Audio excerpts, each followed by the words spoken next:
Something that I prayed for with great particularity and intensity the morning of my ordination to the priesthood was that Mass would never become routine for me, that it would never simply be something to speak through, to get through, that every Mass would somehow be a new revelation of Christ, His grace, His mercy, His salvation. 33 years ago today, May 21st, I was blessed to do my first Mass, to offer my first Mass as a newly ordained priest.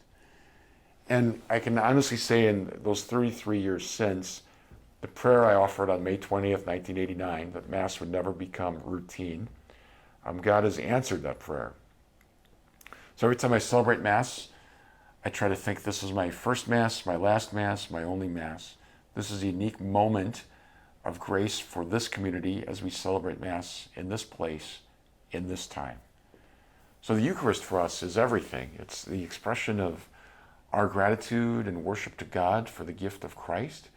It's our participation in the Paschal mystery of Jesus' death and resurrection. It's the moment when, as the gathered assembly, we listen to the voice of God speak to us in His proclaimed word, and we receive the body of Christ, this living bread of life that enters into us, whereby Jesus becomes one with us.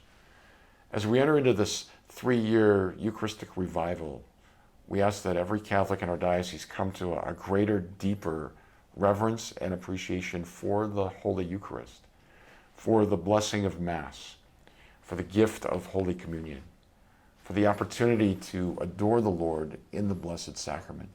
This enduring, constant divine presence, this what we call real presence of Christ in the sacrament, that will be with us until the end of the world.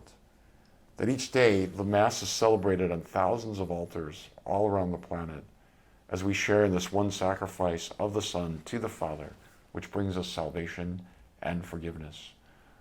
We love the Mass because in the Mass, Jesus feeds us, gives us His life, and we enter into the great glory of His resurrection.